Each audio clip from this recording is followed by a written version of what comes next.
Hello and welcome to another WATCHPRO original interview, and we're joined again today by Mike France. He's the Chief Executive of British watchmaker Christopher Ward, and today we'll talk a little bit about businesses as we usually do, but we're also going to talk about a couple of new watch launches, the C65 Super Compressor and the C60 Limpstone. Some new concepts for the brand rather than just extensions to existing collections. So we'll welcome in Mike now and say good morning. Good morning, Rob. Morning, Mike. How are you doing?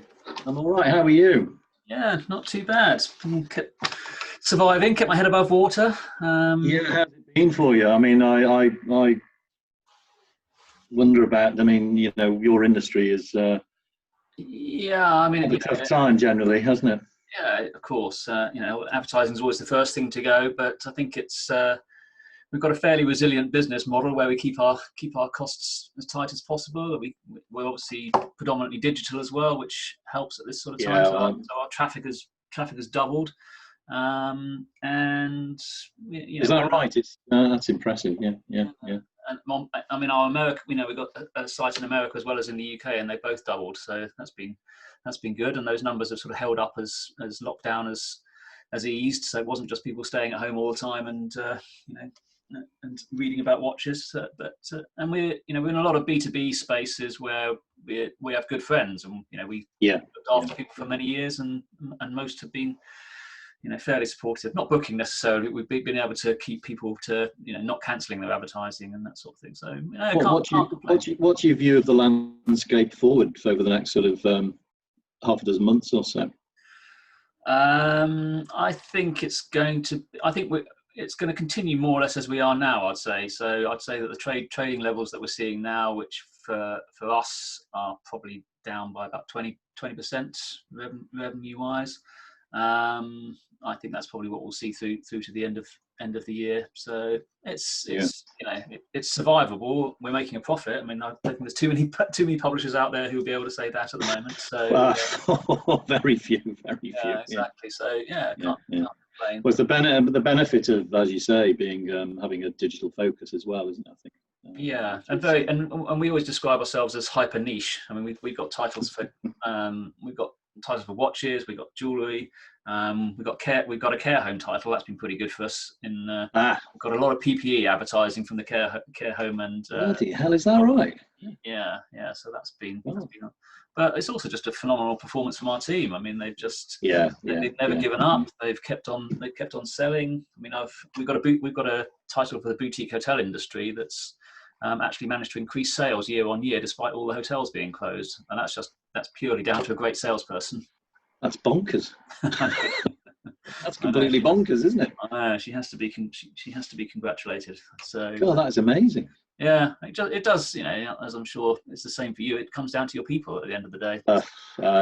Yeah, I think we've spoken about it before. I couldn't agree more. It is. It's when things get tough that the good guys really shine, don't they? It's and you know, it's been one of those periods, I think, where you sort of it forces you to reflect on the abilities of people. Sometimes you take for granted.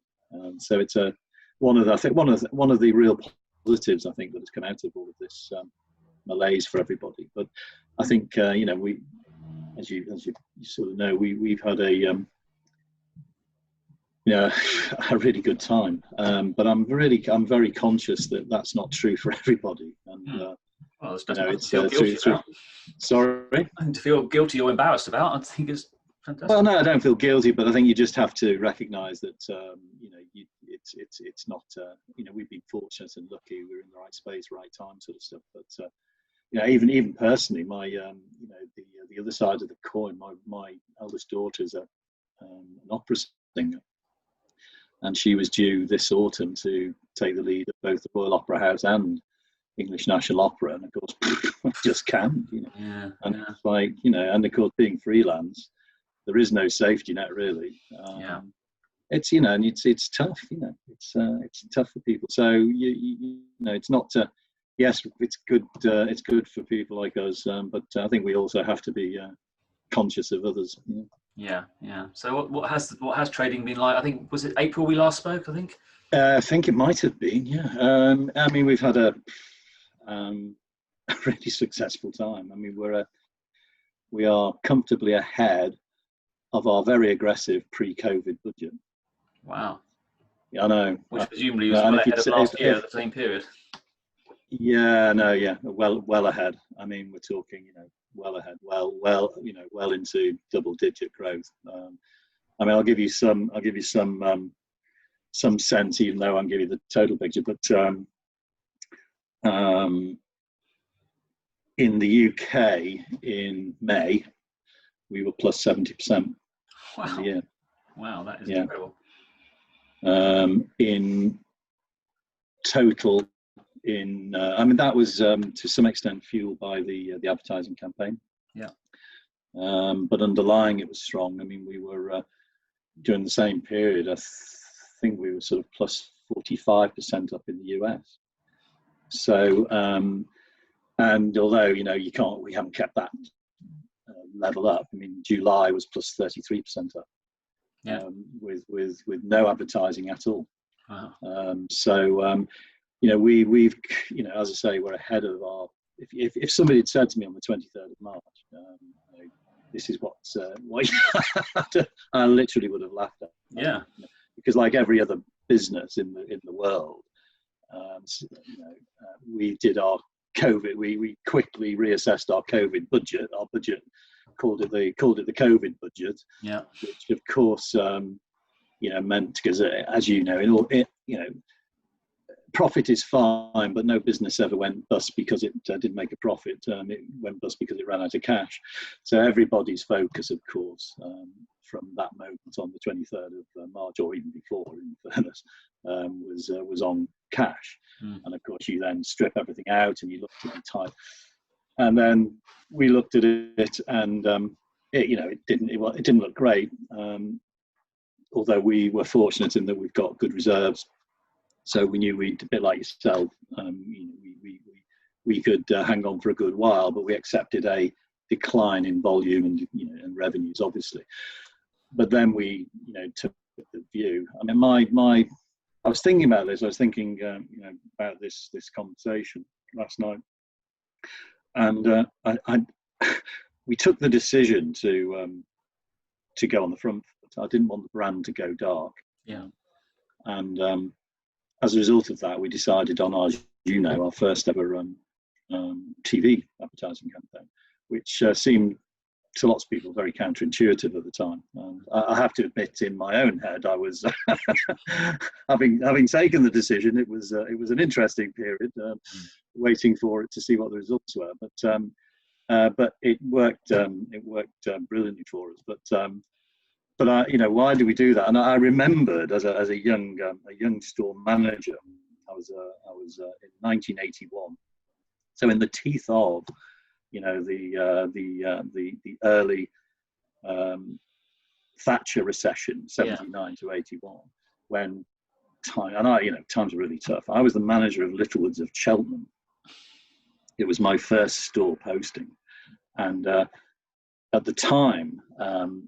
All store managers, I mean, it's ridiculous. I'm like 20 nothing, and I've got this big office and the 300 people in this store to run, and we're in the teeth of a recession, and business is really tough, So we decided that we would. What they were really good at was schoolwork at the time. So there's this, wet behind the ears young store manager who decides to, without consultation with anybody, like not the marketing director of Littlewoods in head office, to launch a radio advertising campaign with Seven Sound, who were the local commercial radio station in Birmingham at the time. I rang them up and said, I'm Mike France of Littlewoods. And I said, I'd like to put together a back to school advert with you guys. I probably gave them the some reason to believe that this might be the thin end of a very thick wedge, because when it came to negotiating the cost of this, I think it was a 4-week campaign. I mean, it would cost virtually nothing, because they thought they were going to get a national Littlewoods campaign off the back of it or whatever. So we launched this. We launched this radio advertising campaign. Didn't tell the marketing director. Didn't tell anybody. Yeah, and also on the outside of the store, as I was walking into the store, we were on a corner site in Cheltenham. Great site, and above the main doors, a bank of 12 doors or whatever it was, there was a huge piece of wall that was empty. And I'm walking into work from my flat one day, and I thought, God, that'd be a fantastic site for a billboard. So the maintenance engineer and the assistant manager and I designed and built a billboard. It was like 12 foot by 10 foot, no planning permission. I think you didn't own this wall or ask anybody whose wall it was. No planning permission, but we installed it. And then I ordered a load of stock. I mean, I managed to convince the buying manager of Littlewoods, of Children's Wear, look, give me, I know you're planning like -10 or whatever. I think we can do +60. Give me the stock to do it. I'll do it for you. Okay. And actually, he was my ex-boss, so he agreed to that. And I think I think he was a little complicit in that he agreed to fund part of the advertising as well. But anyway, we had an absolute riot on our hands. This stuff just flew off the shelves, and we ended up, this got me into buying, which led on to my future career. Because what happened is, Littlewoods Cheltenham's sales was so far away from anybody else, it didn't force, but the buying director of Littlewoods wanted to come and see me. He was driving down the M5, tuned into commercial radio stations, and he picks up this bloody ad. Which you knew nothing about. He's, when he gets to the store, because this is pre-mobiles, when he gets to the store, he walks through and sees this huge advertising boarding about back to school.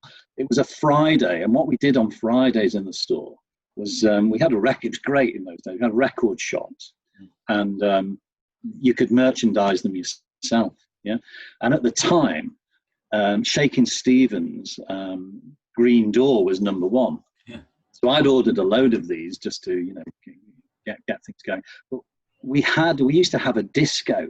We used to clear the racks in women's wear next to the record shop, and have a disco on Friday lunchtime.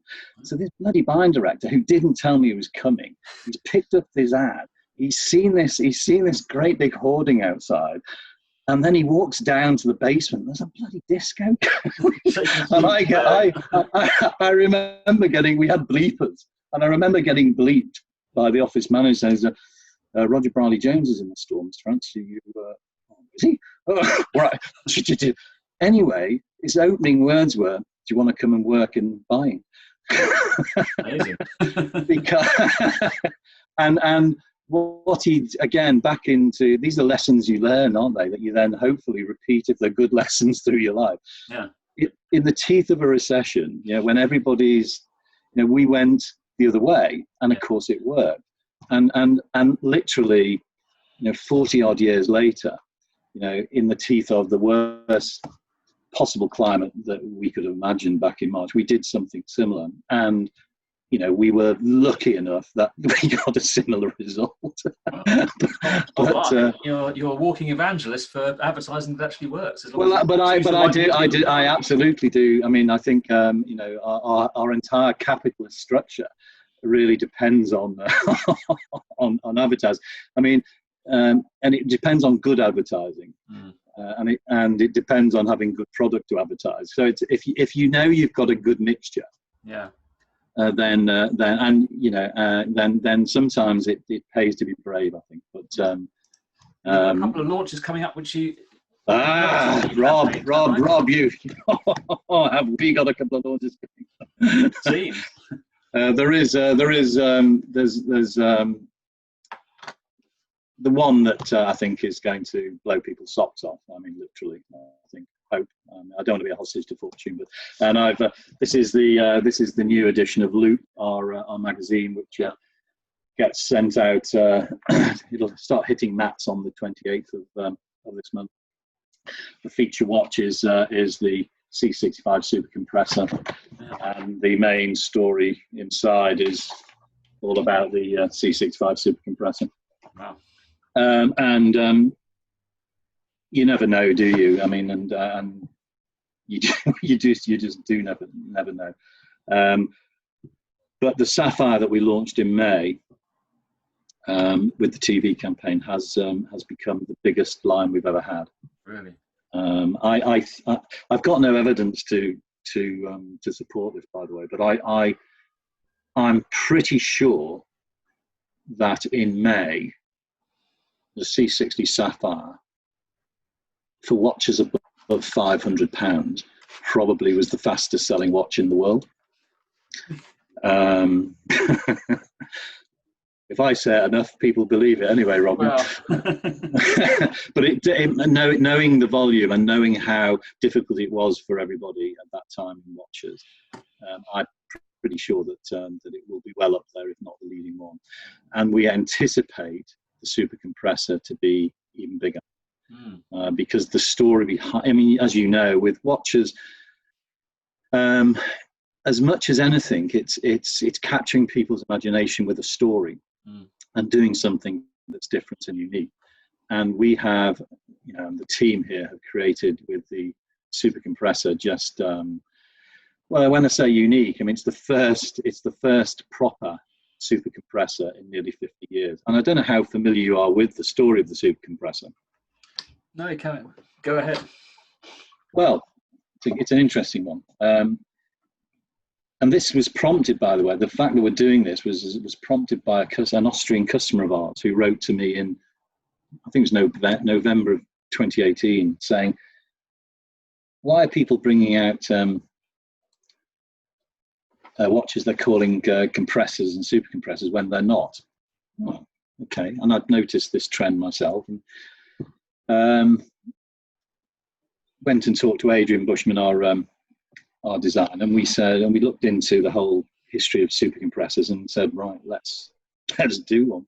But anyway, the story of super compressors is it patented originally by a Swiss company called Erwin Piqueret, SA, so EPSA for short, if you like. And back in 1954, what was happening at the time, dive watches were beginning to take off. Scuba diving was just beginning to become, a sort of a sport and a pastime and a leisure activity. But the watches of the time, because of the tolerances that people were working to and the poor nature of gaskets, very brittle and would break down very easily, you couldn't dive very deep and you couldn't dive very long without some problem occurring to your watch. So Piqueret, back in 1954, devised, in the first instance, something they call a compressor, which led on to Compressor 2, which then led on to the Super Compressor. And the theory behind the Super Compressor is the best of what they did. The theory of which being that as you dived, the back plate of the watch would compress, therefore making everything tighter and more watertight, which allowed the diver to dive deeper. So this was this was like an Apple Watch of its time. This was big news in 1954 and beyond. This was huge news in the industry, and more than 100 brands did they utilizing the patent at the time that Piqueret had. More than 100 brands, and you're talking, big brands, Blancpain, IWC, Jaeger-LeCoultre, all these brands started creating super compressors. And they became the go-to dive watch for professional divers, of course, because these watches now allowed them to go deeper, which is one of the reasons, interestingly, at auction, these go for a lot of money now. One in mint condition of a good brand go for a lot of money, $10,000 and beyond. And one of the reasons for that is because there were so many of these watches were used by professional divers, of course, then they're battered. Yeah. So to find one that's in pristine condition is, is big news. So you have to pay well over the odds. So we looked into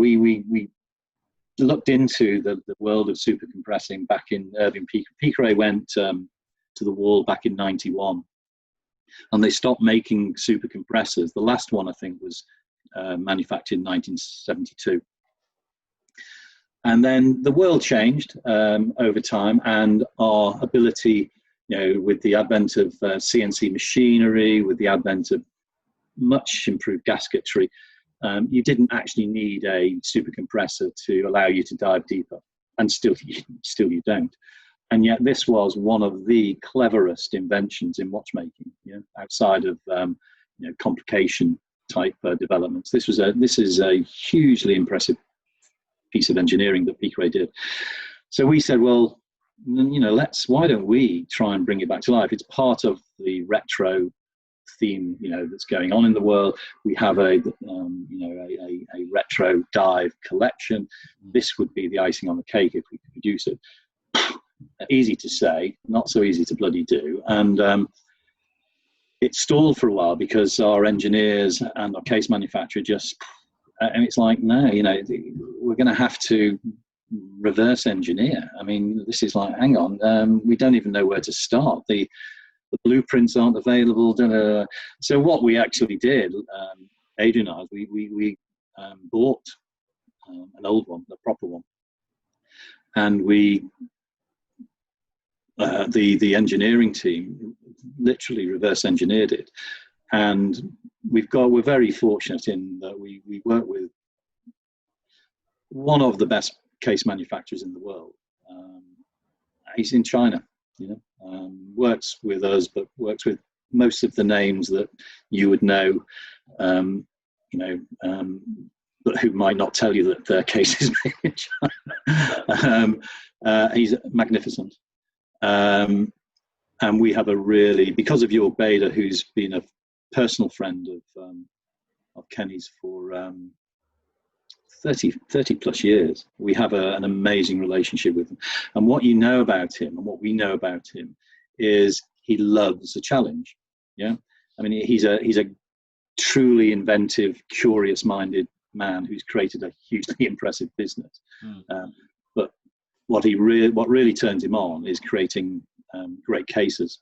And he loves a challenge. When we've given him several over the years, and he always wears, or whether he still does now, he always used to wear one of our motorsport watches because the case, in his view, is the best in the world. Okay. And he would wear it, walking around Baselworld, and people go, well, he'd be bumping into some big brands that have very large stands, and they'd go, well, it's a nice watch. Yeah, that's a Christopher watch. Yeah, it's the best case we do. So we worked with him on the challenge of creating this reverse engineered case, which took a good while, and it literally wasn't until December of 2019 when we got about the 5th prototype that it was working, which was a bit of a big relief. But it is the first proper super compressor in nearly 50 years. It's the first ever super compressor ever that's got an exhibition case back. And the importance of that is that the really clever piece of magic in this case design is it's all dependent on a tension spring that runs around the edge of the case back. And that tension spring controls it. What it actually does is, it's counter to what you might think. It actually pushes the case back. Yeah. So the case goes down under pressure, and the tension spring pushes it back so that it doesn't crush the gasket. Yeah. So it's a really clever piece of kit. And you look at it and think so simple, but actually the creation, the design of it, and then the manufacture and the implementation of it are really complex, because this tension spring is 300 microns thick, yeah, which is the width of 4 human hairs. Yeah. So this is a really, really small piece of wire, and finding a way of giving it the ability to actually do its job and yet be firm and in place took an awful long time and effort from the guys to get right. I mean, massive respect to Piqueret back in the day, you know, because they cracked this, and therefore that's why.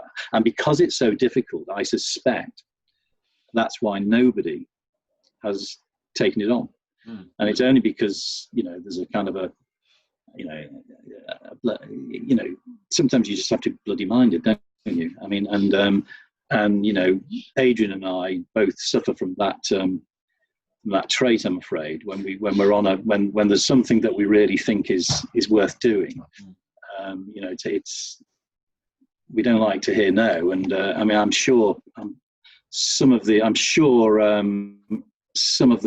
comments about me from the design team and the engineers at times were not complimentary during this process, but they delivered it, and we have got the most incredible launch, I think.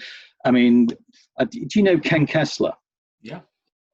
Ken is you know, knows a few things about watches. Ken's actually written the article in here about it. When I first broached the subject with him, he didn't believe it. I mean, he was he's quite open, isn't he, with his no. He'll tell you. He'll tell you.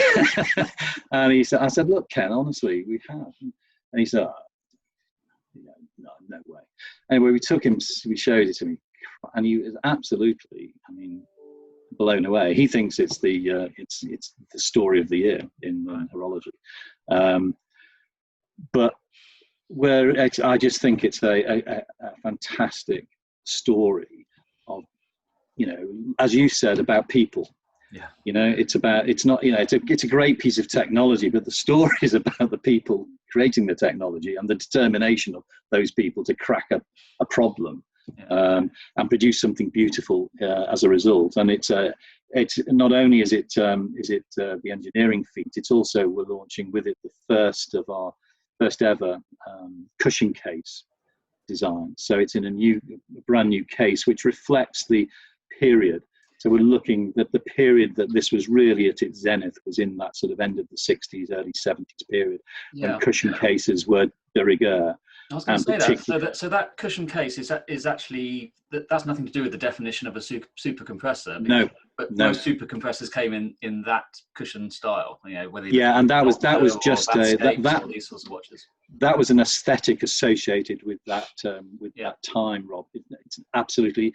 And other watches other than super compressors came in cushion cases at that time.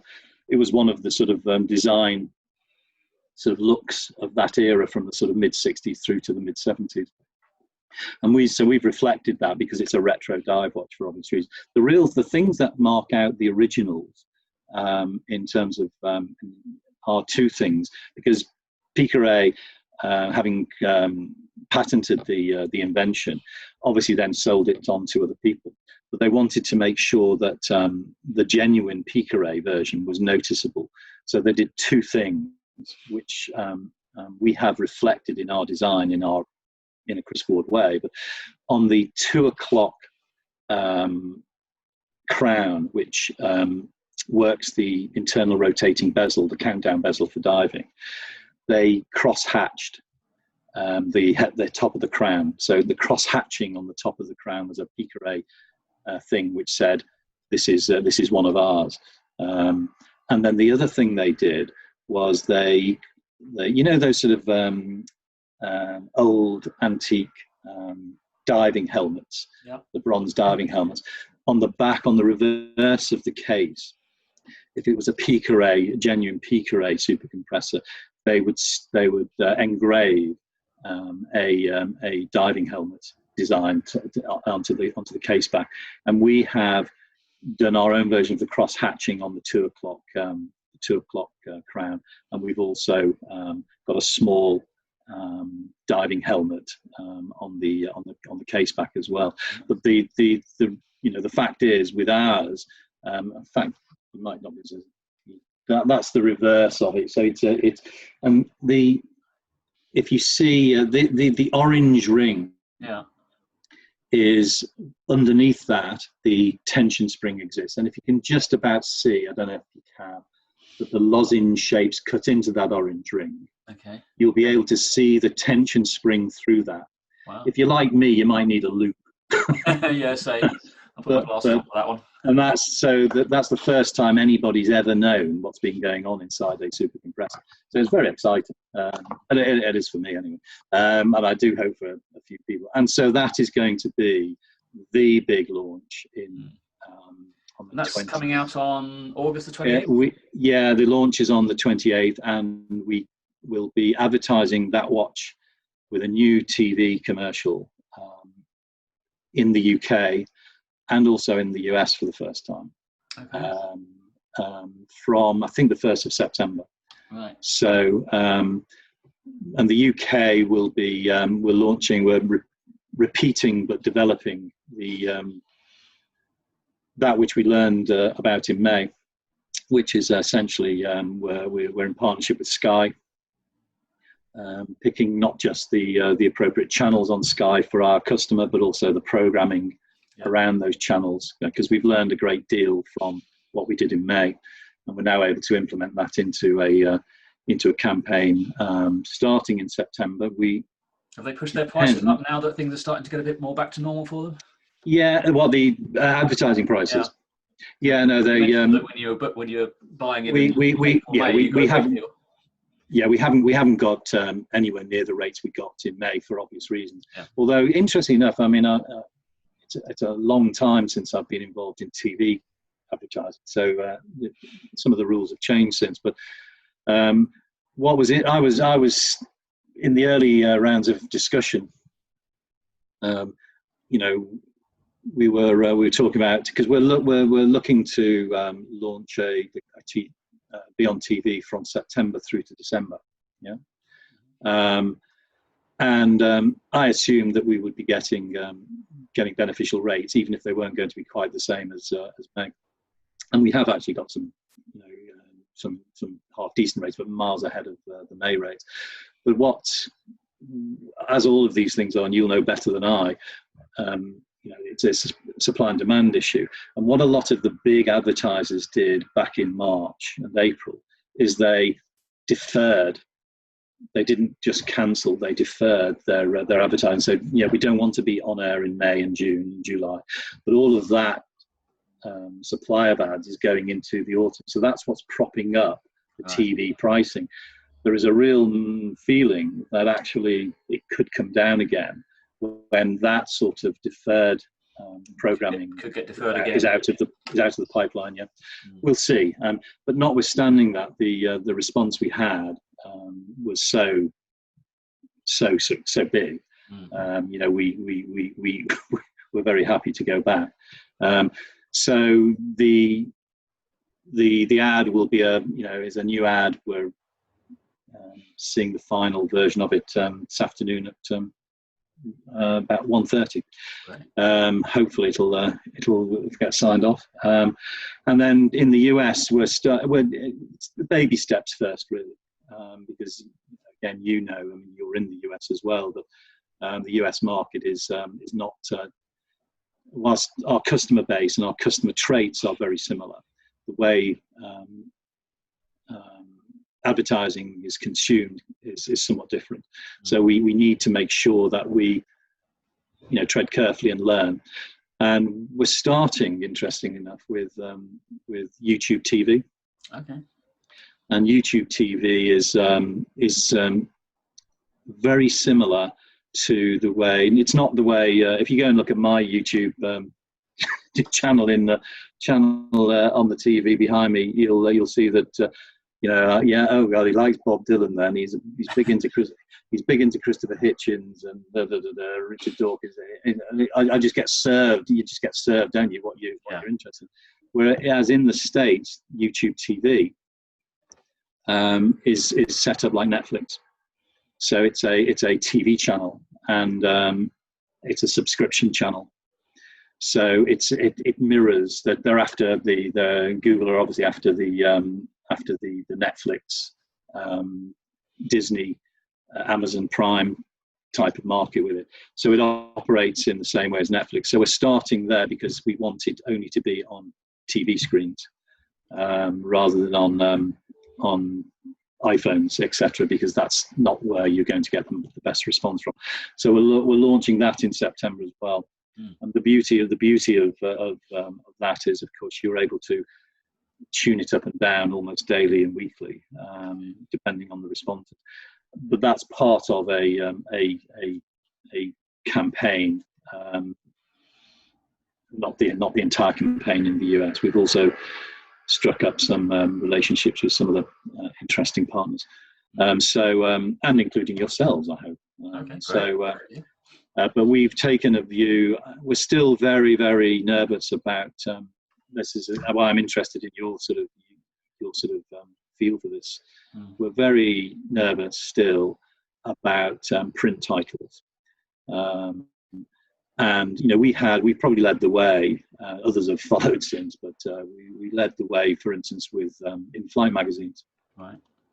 And I mean, I think not really at the moment is that going to be worth doing. No. And so, I mean, we are just cautious about print, but we're very positive about other places that people are consuming.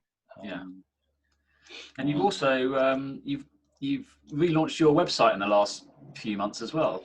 How's that going? Yes. Has somebody told you, or did you spot it?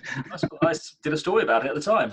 That's indeed you did. Yes. No, it's I mean, again, it was always planned, obviously well before the pandemic, and Touchword is again. I mean, again, a lot of effort, big investment for us, biggest single investment we've ever made. But for an online-only brand, you can imagine how important a website is.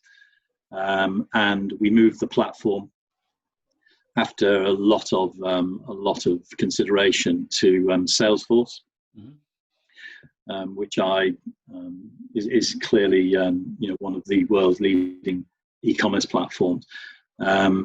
And we worked with an SI to install it called Trizen's, and we set some pretty tough targets that we wanted to hit. And of course, with all of these things, these things evolve over time. I'm pleased to say that the first proper trading month we've had of July with the new site has hit all of those targets, which means that the aim will be now to enhance them, and from the customer's perspective, because it's really all about the customer experience. I mean, the whole thing about the site was twofold. Really, I wanted to put Loop magazine at the centre of the experience, because we have the most incredible editorial as a brand. We produce quarterly magazines of, I'd like to think of good quality, not just about watches either. There's all sorts of things that are interesting to us. I've actually written the review of Rough and Rowdy Ways by Bob Dylan in this one.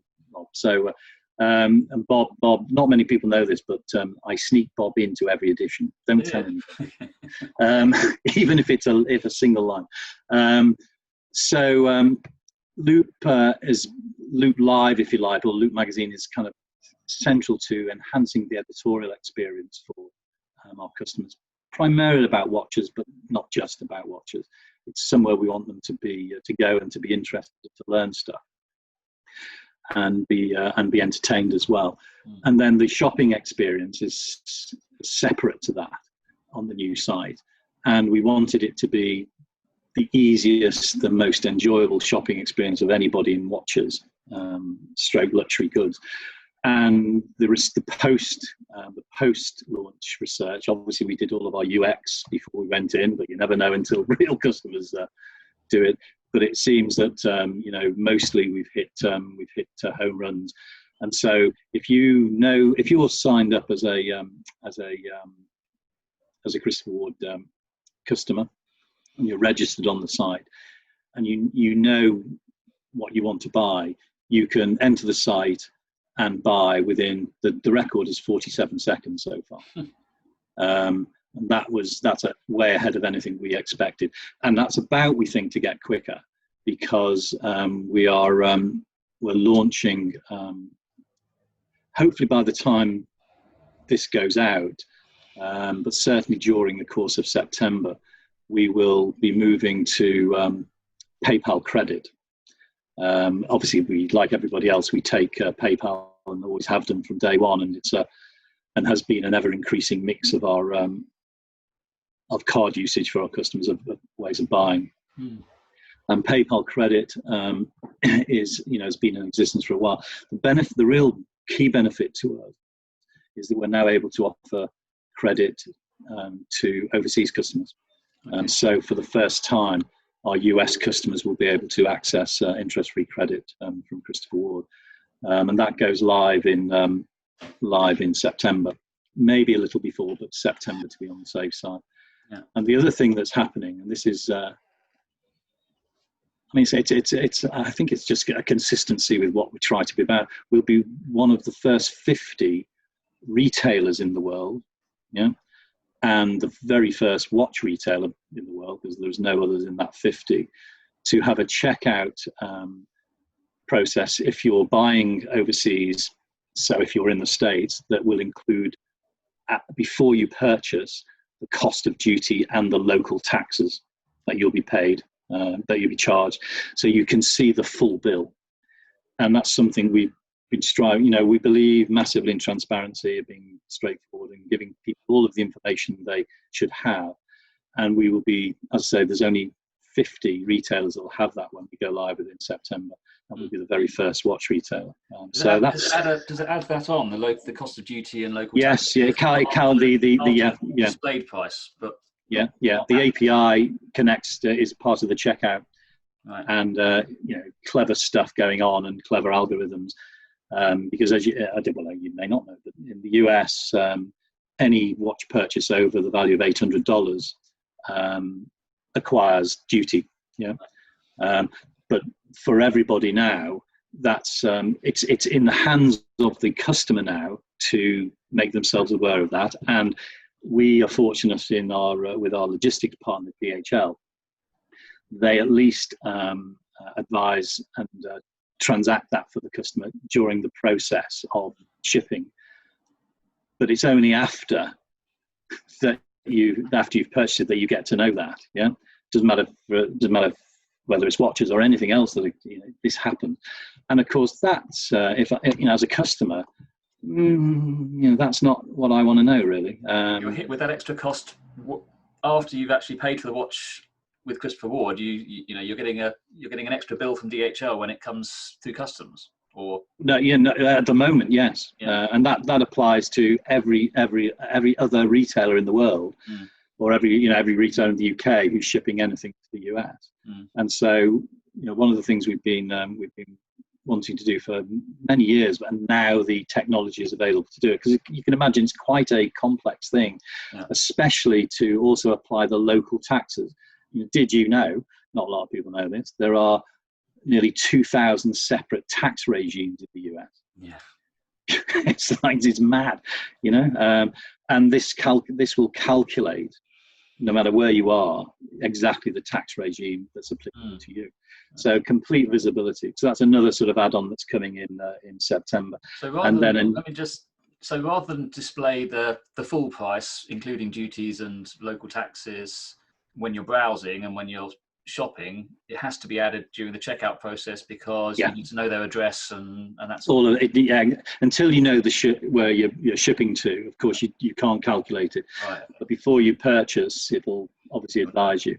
And there are flags, as there are in our process now. There are flags through the system saying, remember, duties are payable. But what we've not been able to do so far is calculate that for you. And your local tax, and this allows you to calculate it. Do you pay it there and then as well, or do you still have to pay it when the watch arrives in the country? It's payable at that point. It's payable at that point. So the whole thing can be done online. It's all looked after, and of course it doesn't come to us. It goes to the American government or whichever government it is. But it's all calculated, sorted out in that one transaction. That's all you have to worry about. Why do you not just warehouse over in America? I know you've said before that you. Well, I mean, I like simplicity, and keep it simple, stupid. The KISS principle, I think. I think we may have had this conversation before, but if we were talking 20 years ago, Rob, would have been no choice. We'd have had to. Now, if you're in New York now and you buy from us, chances are you'll have that tomorrow. Even if you're on the West Coast, chances are you'll have it Sunday, Monday. Yeah. So I don't think there is a necessity for having a separate hub. Now, never's a long time, isn't it? And you just don't know. And as the business expands and grows, perhaps. Yeah. But we'll see. But if you were transacting through the UK domicile company, it would still be attracting duties, so it wouldn't make much difference. Okay. But having a warehouse, having that sort of separate infrastructure, in the world we live in, unless it changes, which it can well do, as we've seen, I think is a thing of the past. And I think one of the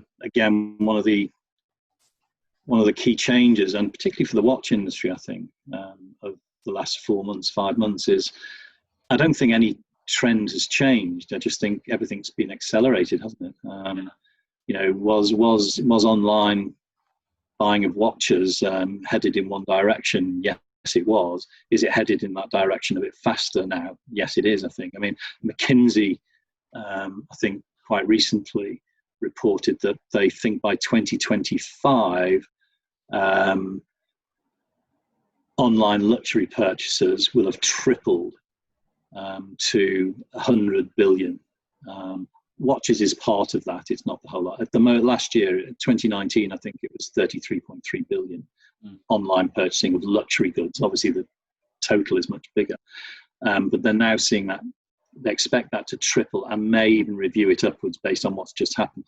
So you're seeing this huge acceleration of online. And I think one of the other benefits for the industry in the long term is I think I'm really pleased to see some brands who seemed reluctant or slow to move into e-commerce being forced into it, and rightly so, and reacting to the situation by getting online. And I think there's some really good stuff going on. I think Zenith's what do they call it?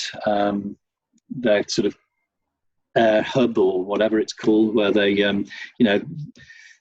the closed shopness of the Swiss luxury watch industry for so many years has been anathema to us. And I think what's happened online tends to force things to open up. Transparency becomes more and more important, and it's great to see brands such as Zenith, putting people in touch with the chief executive through a Zoom call or whatever. And I just think these are the sort of maybe unexpected benefits of what's going on. That if you believe like I do that sort of authenticity, transparency are really the sort of fundamentals of brands that will succeed going forward, then I think putting your arms around e-commerce is going to increase the pace of that, and that can only be good for the consumer. Yeah, definitely. I hope that the retailers, not just the brands, embrace it and are given all the tools that they need to do omni-channel to combine. Yeah, I mean, do you see that? I mean, that's surely going to happen, isn't it, Rob? We're seeing it with the big groups, and Watch of Switzerland Group, Beaver Brooks in this country, Signet obviously in the United States. So they're all doing well. I think my concern would be that if you're a very successful family-owned independent with a handful of one store or a handful of stores, it's very, very difficult you're just going to get squeezed out. I mean, players, it's a real sort of winner takes all battle there. No, I think, and again, if we're looking at trends that were in existence pre-COVID, then that was another one of those trends, wasn't it? And again, I do think consolidation will accelerate both in distribution as well as in brands. I mean, I think we've yet to see anything. I think there'll be huge fallout of brands, not just distribution. There are too many watch brands anyway. The world does not need the number of watch brands that are around, and especially those that are offering nothing much that is different to another one. And they are, and I'm always shocked when I look at the the brands that you think are big. You look at their numbers and they're like tiny, and you think, how are they going to possibly? Why do they survive? How can they possibly survive? And I don't think that's all bad. I think if a business is well run and it's got a good following, that's not great, is it? But actually, a lot of these brands are not well run, and they eventually they will go anyway. And I just think what's going to happen is you're going to see a consolidated base. One of the things about the transparency of online is it can really expose brands that are not as popular as they might like to think they are, because the prices get trashed on Chrono24, and then where are your authorized dealers? Yeah. No, exactly right. And there's the transparency of price. There's also the transparency of provenance as well. That's happening bit by bit, and I think there are going to be some people who resist being open with their customers are going to suffer unless they can determine that they're going to become open about stuff, and it's well overdue. I mean, the industry has been far too opaque for far too long, and we've always sort of it's why we're here, because we were so infuriated by the nonsense, and I'm delighted that I think bit by bit the industry is getting more and more open with its consumer, and it needs to trust its consumer. Consumers are smart and getting smarter all the time. I mean, you must be moving up the league table. If I was looking at the top 50 brands in the world or something like that by units, I reckon you'd be climbing that table pretty fast now. I don't know where we exist on that. I remember it is interesting by volume. I think you're probably not that far wrong in terms of mechanical watches. I remember that about 5 or 6 years ago, Baselworld produced a sort of a league table of Swiss brands, didn't include us, and there's about 150 of them, and it produced their output per annum in a league table. And at that time, this is 5 or 6 years ago, we were absolutely shocked to find that in volume terms we were number 72. For mechanical watches. I mean, and we were much higher in terms of chronometers. So yeah, I mean, I haven't. No, I don't think anybody's produced it since. But there's a Morgan Stanley study. I'll just. Oh, is there? I should be able to share this on. Let's see if I can. You should be able to see this. Good man, Rob. Good man. So that's in terms. This is for 2019. So yeah, 1 million sold for Rolex, 720,000 for. I mean, that's in unit terms. I mean, you've talked before about what 40,000 units. Well, yeah. I mean, not quite, but yeah, headed that way. But yeah, I mean, yeah, we're going to be. You're going to be in a Blancpain. Yeah. No, yeah, exactly. Yeah. It's you're in that area. It's interesting, isn't it? It is interesting. Well, could you send me this, Rob? Yeah, sure. I'll send it to you. Thank you. But yeah, so we're as long. I mean, I tend not to judge us against others, but I mean, as long as we're moving forward, and touch wood, we are at the moment, but. Things can change, but I think we are on a bit of a roll at the moment, and we've been lucky because of the circumstances, and because we've got some great designers and engineers who are producing outstanding products. So